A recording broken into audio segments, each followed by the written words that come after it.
Saudara, dalam 1 bulan ini kita berbicara tentang roh yang memberikan kita kekuatan. Ya, kekuatan yang lalu menantikan Tuhan akan membuat kita kuat. Ya, yang minggu-minggu yang lalu lagi dikatakan dalam kelemahan kita menjadi kuat karena kuasa Tuhan sempurna. Nah, hari ini saya dapat tema roh yang memberikan kekuatan. Saudara, kami bawa firman sekarang dikasih tema, dikasih ayat. Sehingga kami menggali sendiri ya. Saya coba baca kok ini ayat cuma 1 gitu ya. Saya baca bagaimana apa yang Tuhan mau bicarakan tentang ayat ini. Ya, apa yang Tuhan mau bilang tentang ayat ini. Saya berdoa dan saya baca semua 1 perikop ayat ini saudara. Dan saya menemukan ada hal-hal yang Tuhan ingin katakan kepada kita pagi hari ini. Amin. Saudara terima dengan iman, saudara terima dengan ucapan syukur. Tuhan ingin memberkati kita pagi hari ini dengan firman ya. Roh yang memberikan kekuatan. Saudara, mari kita baca firman Tuhan. Kita baca firman Tuhan di dalam 2 Timotius 1 ayat 6 dan ayat yang ke-7. Karena itulah kuperingatkan engkau untuk mengobarkan karunia Allah yang ada padamu oleh penumpangan tanganku atasmu. Sebab Allah memberikan kepada kita bukan roh ketakutan, melainkan roh yang membangkitkan kekuatan, kasih dan ketertiban. Di terjemahan yang lain, ketertiban di situ dikatakan penguasaan diri. Nah saudara, ayat ini dituliskan oleh Rasul Paulus kepada seorang muda yang bernama Timotius. Mari kita lihat di next gambar selanjutnya. Ini adalah latar belakang penulisan daripada ayat ini. Ya saudara, jadi waktu ayat ini ditulis, Rasul Paulus itu ada di dalam penjara. Jadi dia sedang ditahan di posisi di dalam penjara di bawah tanah, saudara ya. Dia sedang ada dalam penjara pada waktu itu, saudara. Dan kita melihat Rasul Paulus pada waktu itu sudah mendekati ajalnya. Jadi 2 Timotius ini adalah kitab terakhir yang dituliskan oleh Rasul Paulus pada waktu itu. Karena setelah itu saudara, Rasul Paulus kemudian meninggal dunia. Nah saudara yang dikasihi Tuhan, Paulus memilih Timotius seorang muda di dalam pelayanannya untuk menjadi rekan sekerjanya dan menjadi orang yang membantu dia dalam pelayanan itu dalam perjalanannya yang kedua, saudara ya. Lalu Timotius muda ini dilihat oleh Rasul Paulus, dipercayakan oleh Rasul Paulus untuk membantu pelayanan. Nah, waktu kitab ini ditulis, waktu itu ya, si Timotius ini lagi memimpin satu jemaat di Efesus. Dia lagi ada di Efesus. Jadi surat ini dikirimkan oleh Rasul Paulus kepada Timotius yang sedang memimpin sidang yang ada di kota Efesus. Nah, Paulus menuliskan surat ini untuk memberikan dorongan kepada Timotius yang muda ini bersama dengan jemaat-jemaat yang ada di kota Efesus ya, supaya mereka itu mengobarkan karunia-karunia yang telah diterima dari Roh Kudus dalam hidup mereka. Saudara, apa yang melatar belakangi Paulus untuk memberikan surat ini kepada Timotius, memberikan kekuatan ini kepada Timotius, saudara ya. Karena Rasul Paulus sadar bahwa pada waktu itu Timotius ya, itu masih sangat muda. Dan Rasul Paulus sadar bahwa umurnya sudah tidak panjang lagi ya. Sedikit lagi dia akan pergi. Sedangkan Timotius ini menjadi pemimpin yang muda dan tentu akan menghadapi banyak tantangan. Tantangan apa yang dihadapi oleh Timotius? Mari kita lihat next gambar selanjutnya. Nah, saudara yang dikasihi Tuhan, pada waktu itu saudara Kaisar Nero itu sedang berusaha untuk menghambat kekristenan. Jadi mereka sedang berusaha bagaimana supaya kekristenan itu tidak berkembang dengan luar biasa. Karena saudara mereka tidak bisa menghambat begitu banyak orang Kristen yang kemudian orang-orang yang langsung percaya dan mereka begitu militan. Sehingga dibuat hukuman-hukuman yang luar biasa beratnya pada waktu itu ya. Kalau kita melihat di dalam film-film, kita melihat dalam sejarah bagaimana mereka itu dihambat. Stefanus dilempar batu, dirajam sampai mati. Lalu kemudian ada hamba-hamba Tuhan, kemudian nabi-nabi Tuhan, rasul-rasul Tuhan yang kemudian digantung terbalik. Begitu banyak mereka melakukan banyak sekali hal-hal yang bengis untuk menghambat, ya, menghambat. Bagaimana Rasul Petrus itu ya saudara mati. Bagaimana rasul-rasul yang lain, mereka sengaja menghambat supaya kekristenan itu tidak mengalami perkembangan yang luas, ya. Sengaja dilakukan itu untuk menimbulkan rasa takut, ya. Pada waktu itu mereka bukan dianggap sesuatu yang legal, resmi, tetapi dianggap tidak resmi. Ajaran yang dianggap pada waktu itu berbeda, saudara. Nah, Timotius yang masih sangat muda ini, saudara, tentu akan menghadapi tantangan yang besar, ya, di dalam pelayanannya. Paulus tidak akan ada lagi mungkin, karena usia yang tua, lalu kemudian kondisi kesehatan, maka dia akan pergi, ya. Dia akan kembali kepada Bapa. Nah, Timotius muda ini perlu dukungan, perlu topangan. Itu sebabnya dituliskan surat ini. Ya, banyak nabi palsu dan ajaran palsu yang beredar di kalangan mereka. Saudara, jadi karena berebaknya, kemudian banyak ajaran-ajaran palsu, nabi-nabi palsu yang mengaku, ya, mereka memberikan pengajaran. Nah, dulu ada pengajaran yang berbeda dengan yang diajarkan oleh Rasul Paulus. Lalu kemudian terjadi pertentangan di dalam jemaat, ya. Kalau kita melihat di jemaat terjadi pertentangan karena ada yang berpihak ke sini, ada yang berpihak ke situ, ya. Saudara, jadi karena perbedaan-perbedaan ajaran terjadi banyak pertentangan di dalam jemaat. Saudara, perpecahan ini yang terjadi ini, lalu kemudian terjadi banyak tantangan di dalam pelayanan ini, bisa saja membuat, ya, Timotius yang muda ini menjadi ragu. Ya, kemudian menjadi takut, lalu kemudian menjadi putus asa. Itu sebabnya saudara, surat ini Rasul Paulus tuliskan kepada Timotius.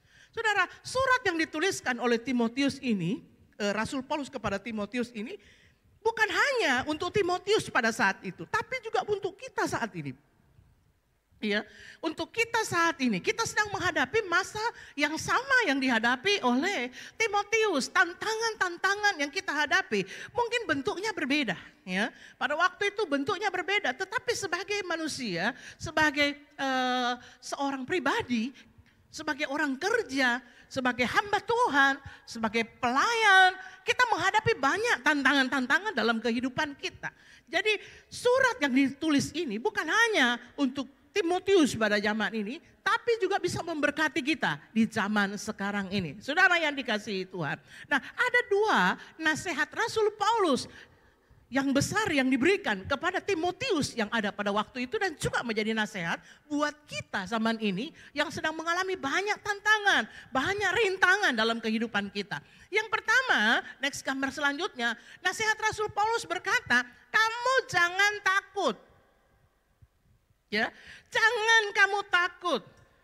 Di dalam 2 Timotius 1 ayat 7 dikatakan, sebab Allah memberikan kepada kita bukan roh ketakutan. Saudara yang dikasihi Tuhan, ketakutan itu adalah sesuatu yang seringkali terjadi dalam kehidupan kita. Tapi Rasul Paulus berkata, kalau kamu takut itu bukan berasal dari Allah.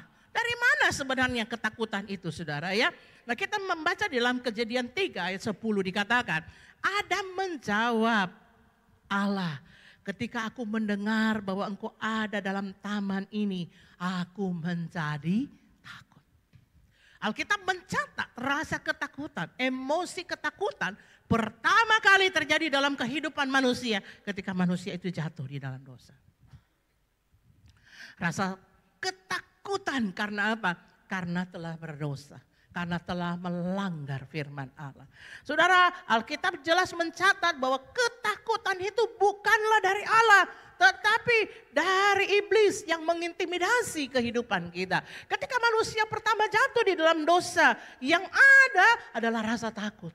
Mereka lari, menyembunyikan diri dari Allah. Yang tadinya begitu baik, yang tadinya begitu harmonis, tapi ketika mereka jatuh di dalam dosa, mereka sembunyi. Mereka jauh dari hadirat Allah. Lalu kemudian mereka mengambil daun, lalu mereka menutupi dirinya karena apa? Mereka malu. Mereka tahu bahwa mereka telanjang.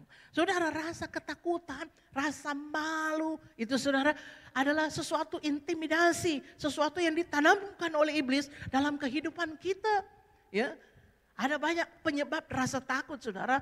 Kalau dari firman ini kita melihat rasa takut yang pertama itu timbul dari ketika kita melakukan dosa, melakukan kesalahan, melakukan sesuatu yang melanggar firman Tuhan. Rasul Timotius bisa menjadi takut, saudara, karena ada tantangan yang sedang dihadapi. Ya, ada tantangan. Saudara, ada ketakutan yang wajar, ada ketakutan yang tidak wajar.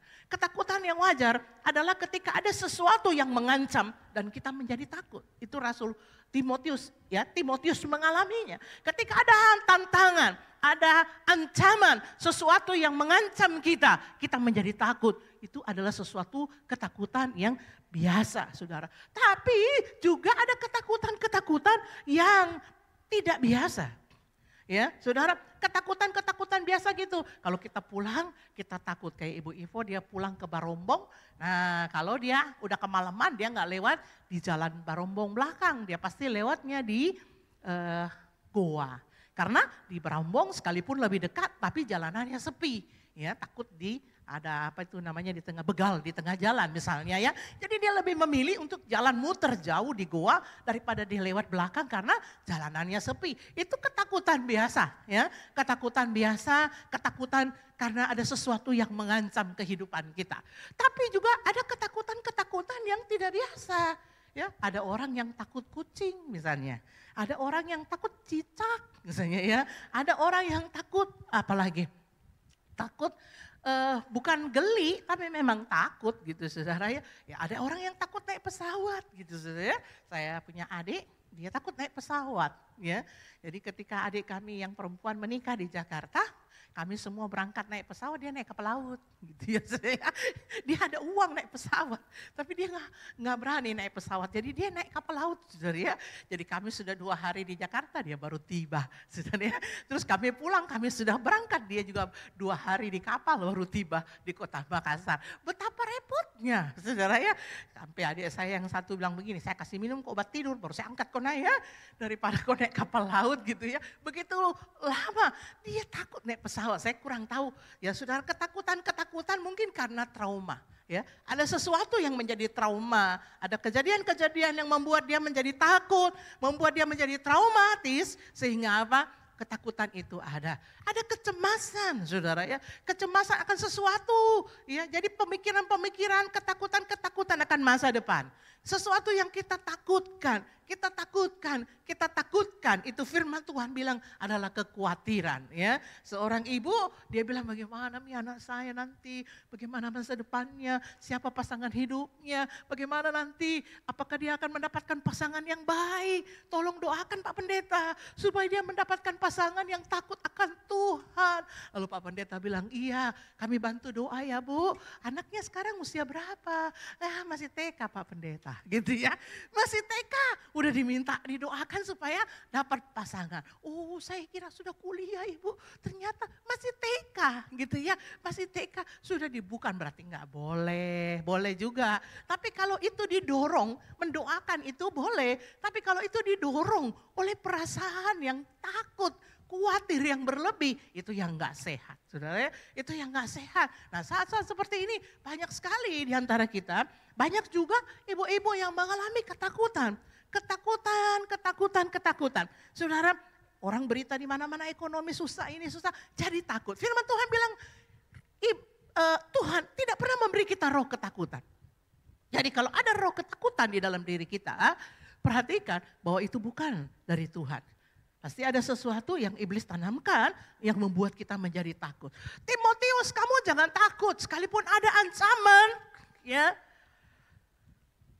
Timotius bisa nggak membayangkan, waduh matilah saya kalau saya nanti ketangkep, aduh saya akan masuk penjara seperti Paulus. Bagus kalau Paulus dibunuh langsung, kalau meninggal langsung. Bagaimana kalau dia dikuliti? Bagaimana kalau nanti saya dicambuk atau digantung dengan kepala di bawah? Pasti ada ketakutan saudara ya. kita ini tidak menghadapi. Nah, sekarang kita lihat di Cina itu katanya kekristenan terbesar ya, perkembangannya luar biasa. Saya baca itu di Cina. Padahal saudara tahu bertahun-tahun mereka itu menjadi gereja di bawah tanah. Mereka sembunyi, saudara bawa Alkitab pun mereka begitu ketatnya nggak boleh ada. Sekarang kita melihat luar biasa ya, orang-orang yang bertahan di sana menanam benih, dan sekarang sudah mulai kelihatan pertumbuhannya. Kita melihat bahwa angka kekristenan mengalami perkembangan. Itu ada orang-orang yang ada dulu yang mereka bersembunyi pada waktu itu, saudara ya. Tapi bisa dibayangkan kalau mereka itu ditangkap dan diperlakukan tidak baik, saudara ya. Dan saudara yang dikasihi Tuhan, ketakutan-ketakutan dalam kehidupan kita. Firman Tuhan bilang itu tidak berasal dari Tuhan. Itu sebabnya firman Tuhan selalu berulang-ulang, jangan kamu takut. Jangan kamu takut. Jangan kamu takut. Berulang firman Tuhan bilang jangan kamu takut. Next kita lihat gambar selanjutnya. Yesaya 41 ayat 10. Ada banyak firman-firman yang berkata jangan kamu takut. Yesus di dalam pengajarannya selama ini bertemu dengan masyarakat, bertemu dengan orang Israel selalu berulang-ulang berkata jangan kamu takut. Saudara, Yesaya 41 ayat 10, saya hanya mengutip satu ayat. Firman Allah berkata janganlah takut sebab aku menyertai engkau. Janganlah bimbang sebab aku ini Allahmu. Aku akan meneguhkan, bahkan akan menolong engkau. Aku akan memegang engkau dengan tangan kananku yang membawa kemenangan. Firman Tuhan jelas berkata jangan takut. Jadi kalau saudara dan saya dalam kehidupan saudara ada perasaan takut yang berlebih, maka saudara yang dikasihi Tuhan ingat firman ini. Bahwa firman Allah berkata jangan takut. Karena Tuhan akan menolong, menyertai, meneguhkan. Dia di sini ada berapa kata kerja nih. Menyertai, meneguhkan, menolong, memegang engkau. Ada 4 kata kerja yang Tuhan lakukan dalam kehidupan kita. Itu sebabnya kita tidak perlu takut. Nah saudara, mari kita baca ayat ini secara lengkap. 2 Timotius 1 ayat 7, next gambar selanjutnya. Firman Tuhan bilang begini, sebab Allah memberikan kepada kita bukan roh ketakutan, melainkan roh yang membangkitkan kekuatan, kasih dan penguasaan diri. Allah tidak memberi engkau roh ketakutan, Timotius. Tapi Allah memberikan engkau roh yang membangkitkan kekuatan, ya, membangkitkan kekuatan dalam kehidupanmu, membangkitkan kasih dalam hidupmu untuk melayani dan membangkitkan penguasaan diri dalam hidupmu sebagai orang muda. Saudara, kekuatan dalam kehidupan kita itu saudara ada. Ya karena apa? Karena roh itu akan membangkitkan, roh akan menolong kita. Kemarin saya ingin berbicara tentang Roh Kudus. Tapi saudara, saya tahu bulan April ini kita banyak berbicara tentang Roh Kudus. Kita banyak berbicara tentang salib karena kita akan Paskah dan akan kenaikan. Saudara, ya, saudara yang dikasihi Tuhan, saya percaya khotbah-khotbah yang akan ada itu banyak berbicara tentang kuasa Roh Kudus. Tapi saya ingin berbicara bahwa hari ini Roh itu membangkitkan kekuatan dalam kehidupan. Roh apa? Roh Kudus, Roh Tuhan, ya. Kekuatan yang pertama, kekuatan untuk bersaksi. 2 Timotius 1 ayat 8. Saudara, ayat ini sambil dari satu perikop. Ya, jadi saya tidak keluar lompat sana lompat sini, tapi ini dari satu perikop yang saya baca. Ya, kekuatan untuk bersaksi 2 Timotius 1 ayat 8. Jadi janganlah malu bersaksi tentang Tuhan kita.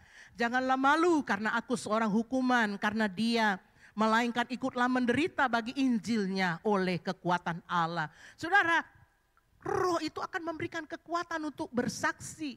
Supaya kita tidak malu, supaya kita berani untuk menyaksikan Tuhan dalam hidup kita. Membawa orang datang kepada Tuhan. Saudara yang dikasihi Tuhan, berulang-ulang dikatakan supaya kamu tidak malu. Supaya kamu tidak malu bersaksi tentang Tuhan. Supaya kamu tidak malu karena saya dihukum. Karena saya bukan mencuri, bukan melakukan kejahatan, bukan menipu. Tapi saya ada di sini karena pekerjaan Tuhan. Saudara yang dikasihi Tuhan, Allah, Roh Kudus Allah akan memberikan kita kemampuan, keberanian untuk bersaksi. Hari-hari ini saudara, gereja Tuhan sekarang ini sangat ya kurang untuk menerapkan itu. Saya membaca di grup pejabat GBI, ya ada seorang hamba Tuhan di daerah, itu dia selalu saudara ya membaptis dari suku-suku seberang, itu ya agama seberang. Ya, dia selalu masukin, dia baptis. Akhir ini sangat jarang ya. Banyak kan orang memindahkan jemaat ini ke jemaat itu gitu ya. Jemaat ini ke jemaat itu. Tapi kalau agama-agama yang lain yang belum kenal Tuhan sangat jarang. Saudara yang dikasihi Tuhan, orang begitu takut ya untuk membawa orang lain datang kepada Tuhan. Saat-saat ini orang berpikir nanti resikonya gimana? Ya, ini dianggap kekristenan. Dulu ada mereka bikin sekolah minggu, lalu kemudian mereka mengundang orang-orang yang dari agama seberang, lalu kemudian ditangkap karena dibilang mengkristenkan. Kata mengkristenkan itu membuat orang menjadi takut sekarang. Jadi orang memilih untuk ya sudahlah ya, gitu ya, membawa orang lain datang kepada Tuhan. Ya, membawa orang lain datang kepada Tuhan itu sekarang agak bagaimana ya, membuat kita mengalami ketakutan karena resiko. Saudara yang dikasihi Tuhan, padahal di sekitar kita ada orang-orang yang sebenarnya mereka itu belum mengenal Tuhan secara sungguh, ya. Belum mengenal Tuhan sekalipun mereka dilahirkan Kristen, tapi belum mengenal Tuhan, belum bertumbuh di dalam Tuhan. Saudara yang dikasihi Tuhan, banyak kan kita memikirkan, sudahlah ya, masalah sudah terlalu banyak, hidup terlalu susah, ngapain lagi pikirin orang lain, mikir diri sendiri aja udah susah, ngapain mikir orang lain, ngapain mau bawa orang lain datang kepada Tuhan. Saudara, lebih banyak adalah yang terjadi kita membuat gong, tetapi kita tidak membawa orang lebih dalam mengenal Tuhan. Saudara yang dikasihi Tuhan, padahal di sekitar kita, mungkin itu pembantu rumah tangga kita, mungkin itu tante, mungkin itu om kita, mungkin anak kita sendiri, mungkin itu bapak kita sendiri, tapi mereka belum sungguh-sungguh mengenal Tuhan, belum sungguh-sungguh percaya kepada Tuhan. Ataupun mereka orang Kristen yang sekian lama beribadah, tapi hidupnya tidak pernah mengalami Tuhan. Saudara yang dikasihi Tuhan, firman Allah berkata Roh itu akan memberikan kepadamu keberanian untuk bersaksi. Saat ini kita masih punya enggak gairah untuk ngomong tentang Tuhan kepada orang lain? Aku bersyukur kepadamu untuk pertolonganmu Tuhan. Engkau tolong saya kemarin tenderku. Gol Tuhan, terima kasih. Haleluya gitu. Tapi pernah gak kita datang sama orang bilang, kau tahu tidak? Dulu waktu saya belum percaya sama Tuhan, aduh. Hidup itu susah, 50.000 aja susah. Tapi ketika saya sungguh-sungguh setia, saya gak berhitung sama Tuhan, saya gak berhitung. Hari ini Tuhan memberkati saya setelah saya ikut Tuhan sekian lama. Masih berani kita ngomong sama orang, masih ngomong gak tentang Tuhan.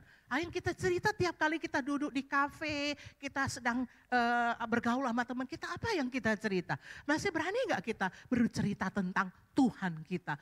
Karya Tuhan dalam hidup kita, pengalaman kita dengan Tuhan, dan membawa orang lain datang kepada Tuhan. Ada teman kita yang bilang begini, aduh saya enggak tahan saya enggak tahan dengan rumah tanggaku. Saudara, lalu kita bilang begini, enggak apa-apa Mi. Kita enggak berani masuk. Kenapa? Nanti kita dikira kepo, nanti kita dikira mencampur-campuri. Padahal kita sebenarnya tidak apa-apa untuk bertanya dan berkata bahwa bagaimana keadaanmu, bolehkah saya doakan? Saya bawa kepada Tuhan. Apakah kamu selama ini sudah berdoa untuk persoalan dan masalahmu? Kita gak berani saudara. Nah firman Allah berkata Roh itu akan memberikan kita kekuatan untuk bersaksi. Timotius diberikan kekuatan untuk bersaksi. Untuk zaman sekarang ini saudara, jangan sampai saudara kehilangan kesaksian saudara. Karena saudara sendiri tidak mengalami lagi kuasa Tuhan. Ataupun saudara mengalami kuasa Tuhan, tapi saudara tidak menganggap itu dari Tuhan. Saudara menganggap itu kebetulan. Kalau saudara merasa itu adalah karya Tuhan, mari belajar, saksikan itu. Yang kedua saudara, kekuatan untuk melakukan panggilan hidup kita. Ya, 2 Timotius 1 ayat 9. Dialah yang menyelamatkan kita dan memanggil kita dengan panggilan kudus. Bukan berdasarkan perbuatan kita, melainkan berdasarkan maksud dan kasih karunia sendiri yang telah dikaruniakan kepada kita dalam Kristus Yesus sebelum permulaan zaman. Dan yang sekarang dinyatakan oleh kedatangan Juru Selamat kita Yesus Kristus yang oleh Injil telah mematahkan kuasa maut, mendatangkan hidup yang tidak dapat binasa. Untuk Injil inilah aku telah ditetapkan sebagai pemberita, sebagai rasul dan sebagai guru. Roh itu akan memberikan kita kekuatan untuk menghidupi panggilan kita. Mengenali dan menghidupi panggilan kita. Rasul Paulus mengenali panggilannya. Rasul Paulus mengenali apa yang Tuhan mau dalam hidupnya. Dia katakan untuk Injil itulah. Aku ada berdiri menjadi pemberita. Aku ada berdiri menjadi rasul. Dan aku berdiri menjadi guru hari ini. Saudara, berani untuk menghidupi panggilan kita. Karena apa? Panggilan Tuhan itu kudus. Bukan karena perbuatan baik kamu. Tapi karena apa? Karena kasih karunia Allah dalam hidupmu. Tuhan mau pakai kamu. Saudara yang dikasihi Tuhan, saudara pernah berpikir apa panggilan hidup saudara? Apa yang menjadi keinginan Tuhan dalam hidup saudara? Apa yang menjadi rencana Tuhan dalam hidup saudara? Saya lahir, saya sekarang usia 50, saya lahir, kemudian saya sekolah, kemudian saya menjadi remaja, lalu saya kawin, lalu punya anak, lalu saya bekerja, lalu saya sekarang tua, kaki sekarang tidak kuat, lalu kemudian apa ya? Kemudian sakit, lalu kemudian goodbye dunia, begitu? Hanya sekedar numpang lewat saudara di dalam dunia ini? Pernah saudara berpikir apa tujuannya Tuhan sih saudara ada dalam dunia ini? Hah? Apa yang Tuhan inginkan sih dalam hidup saudara? Saudara hanya sekedar hidup dan numpang lewat gitu saudara? Hah? Sekedar makan pangsit, sesukanya makan pangsit lalu goodbye dunia, saudara? Begitu saudara? Enggak, Tuhan punya panggilan dalam setiap kita. Yang jadi masalah adalah kita enggak mengenali panggilan kita. Kita enggak ngerti panggilan kita. Saudara, kalau kita masih anak-anak, kita hidup untuk diri kita sendiri itu wajar. Kita fokus pada diri kita sendiri itu wajar. Itu anak-anak. Tapi kalau kita sudah bertumbuh dalam kasih karunia, bertumbuh menjadi dewasa, kita sudah bisa memahami sebenarnya kita panggilannya apa tanggung jawab kita di hadapan Tuhan. Rasul Paulus tahu, ya Rasul Paulus bukan GU, gila urusan, mau urus orang begitu banyak. Dia bisa memilih untuk dia mengurus dirinya, kawin, toh dia nggak menikah. Ya, dia bisa berumah tangga, menikah dengan si noni ini. Tetapi dia tahu apa yang menjadi panggilan Tuhan dalam hidupnya. Dia tahu apa yang Tuhan inginkan dalam hidupnya. Dan dia hidup dalam panggilannya itu. Saudara, kamu dipanggil bukan karena kamu. Kamu dipanggil adalah kasih karunia. Maria dipanggil itu kasih karunia, begitu banyak perempuan. Begitu banyak yang cantik. Banyak juga yang baik. Kenapa Maria yang dipilih? Karena Allah berkasih karunia, makanya firman Tuhan berbahagialah engkau yang dikaruniai. Dari sekian banyak manusia di muka bumi ini, berapa ribu manusia di muka bumi ini, kamu dipanggil jadi hamba Tuhan. Bukankah itu adalah satu hal yang luar biasa? Panggilan yang istimewa bukan karena kau, banyak orang lebih baik dari kau. Tapi Tuhan panggil. Kamu dipilih sebagai apa? Dipilih sebagai apa? Misalnya contoh Bapak, dokter. Pendeta ngobatin rohani. Bapak dokter obati fisik. Tuhan mengobati dua-duanya loh, fisik dan rohaninya. Mengobati fisik orang juga. Saudara dipanggil, kita dipanggil untuk memberikan pertolongan kita kepada orang lain. Itulah panggilan kita, hidupi panggilan saudara. Saudara dipanggil sebagai apa dalam hidup saudara? Jangan hidup mati tidak berguna. Ya, kalau kami dulu di Wanita Bijak bilang begini. Ya, sampai kamu masuk kubur, kau harus menjadi mayat yang bijak. Sampai kau masuk, kamu harus tetap menjadi bijak gitu ya. Harus menjadi mayat pun, mayat yang bijak gitu saudara ya. Yang bijaksana dalam hidup. Apa panggilan kita? Ibu-ibu enggak usah susah. Panggilan ibu-ibu untuk menjadi ibu bagi wanita lain. Itu. Titus bilang begini, ibu-ibu yang tua, ajari ibu-ibu yang muda untuk setia, sayang kepada suaminya, pelihara rumah tangganya, rajin. Coba baca di Titus. Ibu-ibu yang tua, mendidik ibu-ibu yang muda. Jadi kita dipanggil jadi ibu bukan untuk diri kita. Bukan untuk hanya anak kita, tapi untuk generasi muda berikutnya. Maka itulah panggilan kita. Nah, apa panggilan saudara? Saya nggak tahu. Coba tanya sama Tuhan, Tuhan ini apa panggilanku? Dan saya mau hidup dalam panggilan itu. Berikutnya, next gambar selanjutnya saudara. Kekuatan untuk ikut menderita bagi Tuhan, 2 Timotius 1 ayat 12. Itulah sebabnya aku menderita semuanya ini tetapi aku tidak malu. Karena aku tahu kepada siapa aku percaya. Dan aku yakin bahwa dia berkuasa memelihara apa yang telah dipercayakan kepada aku pada hari Tuhan. Saudara, peganglah segala sesuatu yang telah engkau dengar daripadaku sebagai contoh ajaran yang sehat. Lakukanlah itu dalam iman dan kasih dalam Kristus Yesus, saudara. Kekuatan untuk ikut menderita.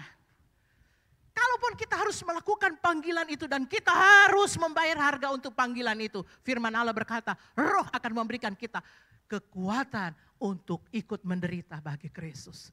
Firman Tuhan bilang, berpeganglah pada kebenaran yang kau dengar. Saudara, kalau untuk berpegang pada firman Allah, untuk kebenaran saudara menderita, maka firman Allah berkata, berbahagialah engkau. Saudara yang dikasihi Tuhan, berapa banyak di antara kita, ya, ketika kita melakukan firman Allah, banyak hal yang seringkali kita harus mengalah, harus bayar harga. Contoh seorang ibu, ya, di rumah dapat suami yang gak takut Tuhan. Suaminya selalu menindas, selalu gak peduli. Saudara, dia berhak gak untuk pukul balik kalau suaminya pukul dia? Ya, kalau dia pukul dengan sapu lidi, dia bisa ambil balok, hajar lebih keras lagi. Pembalasan lebih kejam dari perbuatan. Saudara, ya, betul saudara? Tapi ketika dia datang ke gereja, firman Tuhan bilang, ampunilah dia. Gampang gak saudara mengampuni itu? Hah? Jangan kopi gereja deh. Kalau di gereja itu kita kayak dede disuruh kita terus mengampuni. Sampai kapan? Sampai kapan? Ya, saudara merasa bahwa Tuhan, saya betul-betul teraniaya. Bolehkah saya membalaskannya sekali saja? Kalau tidak bisa pakai balok, minimal kopinya saya kasih potas. Saya kasih apa kek gitu, sianida gitu apa kek. Supaya caranya gampang gitu ya. Atau dengan diam-diam saudara gak berani frontal saudara berdoa di kamar dan berkata, Tuhan ambil dia. Tuhan jemput dia gitu ya. Ada seorang hamba Tuhan, dia cerita pengalamannya, dia bilang begini, Tuhan gak tahan dengan ini rumah tangga. Nathan, Tuhan tolong ambil salah satu dari antara kami. Dia berdoa begitu, salah satu di antara kami ambil Tuhan. Tapi kayaknya anak-anak lebih butuh saya Tuhan. Jadi ambil dia saja gitu. Ambil dia saja. Saudara, karena apa? Untuk berpegang pada kebenaran itu sulit saudara ya. Untuk berpegang pada firman Tuhan itu sulit saudara. Tidak gampang. Kita harus menderita untuk melakukan firman kadang-kadang. Ketika kita ditipu orang, rasanya pengen gue masukin penjara. Betul gak saudara ya? Pengen gak dimasukin penjara? Pengen. Tapi begitu dia bilang, maaf ke saya bu, kasihan saya tidak ada uang, kasihan. Kalau saya masuk penjara, anakku 3 orang tidak makan, tolong saya. Biar nih, sebagai pelajaran. Saudara, sebagai pelajaran. Tapi hati saudara, lepaskan koko dong, kasihan. Tidak, kasihan. Kenapa dong Tuhan taruh perasaan kasihan ini? Kenapa dong Tuhan taruh perasaan belas kasihan ini? Lebih cocok kalau tidak ada ini belas kasihan. Akhirnya saudara lepaskan dia. Saudara lepaskan dia tapi saudara gereng-gereng. Gampang saudara. Saudara, Tuhan kasih damai sejahtera hatiku, jangan gereng-gereng. Tuhan kasih damai sejahtera, Tuhan kasih damai sejahtera. Amin saudara.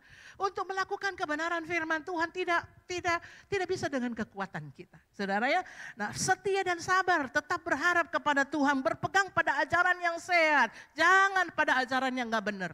Ya, jangan pada ajaran yang gak benar, jangan ikut satu pengajaran yang gak benar. Yang kedua, nasihat Rasul Paulus yang kedua. Ya. Terus mengobarkan karunia Allah di 2 Timotius 1 ayat 6 ya. Karena itulah kuperingatkan engkau untuk mengobarkan karunia Allah yang ada padamu oleh penumpangan tanganku atasmu. Saudara, firman yang kita dengar minggu lalu, menantikan Tuhan mendapat kekuatan. Lalu kemudian di dalam kelemahan kita menjadi kuat karena kuasa Tuhan sempurna. Ini sesuatu yang paradok, betul gak saudara? Kalau menantikan capek, menantikan loyo, menantikan bosan, menantikan apalagi lemes gitu kan, itu malah jadi kuat. Di dalam kelemahan justru kita apa? Tidak berdaya. Di dalam kelemahan justru kita apa? Hopeless. Tapi di dalam kelemahan justru kuasa Tuhan jadi sempurna. Ya, baru-baru ini kami Pak Boy sharing, dia bilang begini, tahu justru di dalam kondisi saya parah, kenapa saya jadi cari Tuhan, terus jadi cari Tuhan, terus jadi cari Tuhan, terus ya. Jadi kadang-kadang saya lebih menikmatilah di dalam kondisi saya seperti ini. Karena ketika saya ada uang, kadang saya lupa. Tapi kalau saya nggak ada uang, saya lagi kayak ingat terus. Jadi saya kayaknya ya tidak ada salahnya saya dalam kondisi. Ibu Ivo langsung menjawab, yo tapi jangan minta terus Pak gitu ya. Jangan dalam ujian terus. Tapi memang kadang-kadang manusia itu bebal.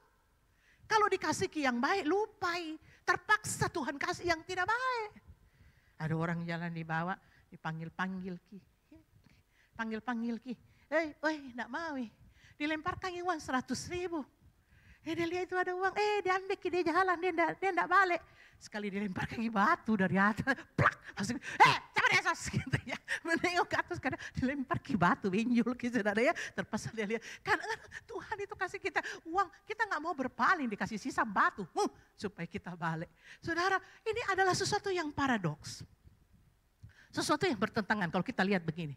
Ini menunjukkan bahwa kekuatan kita itu bukan berasal dari diri kita. Ya, bukan berasal dari kita. Kekuatan yang kita miliki bukan kekuatan manusia yang alami. Karena kekuatan manusia yang alami, kalau dia menunggu pasti dia loyo. Kalau dia lemah pasti dia hilang harapan. Itu alami. Itu manusiawi. Tapi kalau kita menunggu lalu kuat, kita lemah lalu kita jadi sempurna, itu pasti supranatural. Sesuatu yang bukan alami lagi. Bukan lagi manusiawi. Tetapi sesuatu yang berasal dari roh yang luar biasa. Amin saudara. Itu sebabnya di dalam 2 Korintus dikatakan. 2 Korintus pasal yang keempat. Tetapi harta ini kami punyai dalam bejana tanah liat.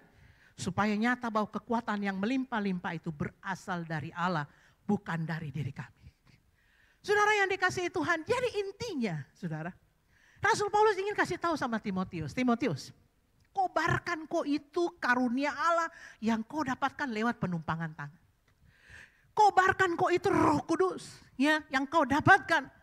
Supaya apa? Supaya kamu memiliki kekuatan. Roh yang membangkitkan engkau. Membangkitkan kekuatan, membangkitkan kasih, membangkitkan penguasaan diri dalam hidupmu. Karena apa?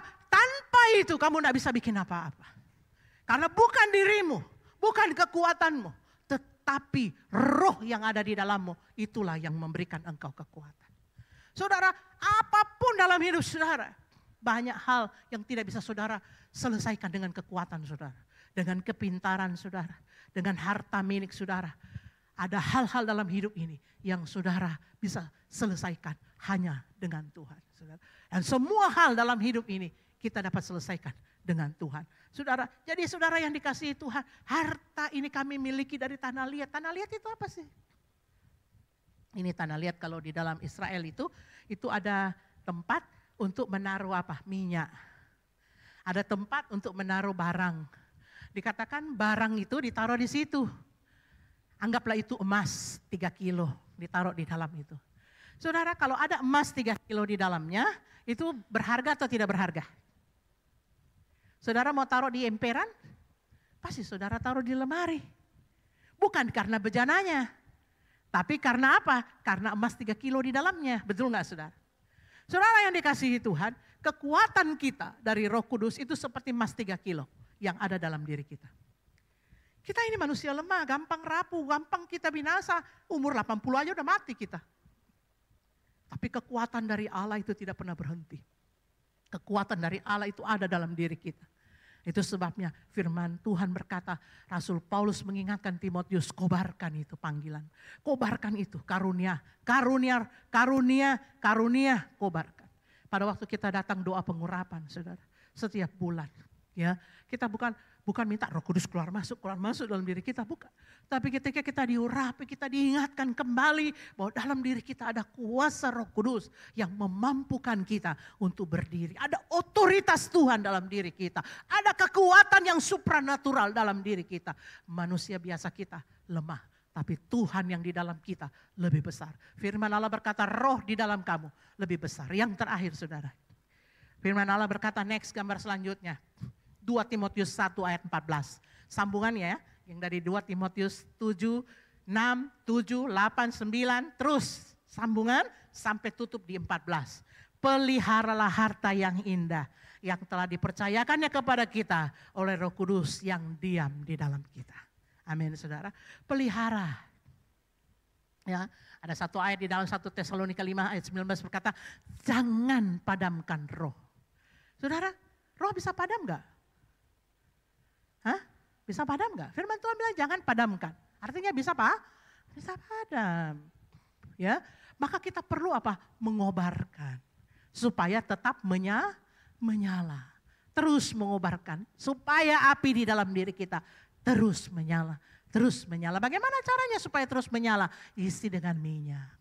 Isi dengan minyak, isi dengan minyak. Miliki hubungan dengan Tuhan, miliki kedekatan dengan Tuhan. Supaya roh yang di dalammu terus menyala-nyala dan memberikan engkau kekuatan untuk apa? Untuk bersaksi. Kekuatan untuk menjalani hidupmu, panggilanmu. Bukan hanya hidup sengsara, tidak ada tujuan. Tapi engkau hidup sengsara pun engkau ada tujuan. Karena engkau memuliakan Tuhan. Hidup menderita, berpegang pada kebenaran. Kobarkan rohmu, kobarkan terus rohmu. Jangan padamkan rohmu. Peliharalah Roh Kudus, harta yang indah di dalam bencana tanda liatmu ini. Supaya apa? Supaya engkau bisa terus bekerja, berkarya, melakukan panggilanmu dalam kehidupan ini. Tuhan memberkati Bapak Ibu. Mari tundukkan kepala di hadapan Allah. Haleluya.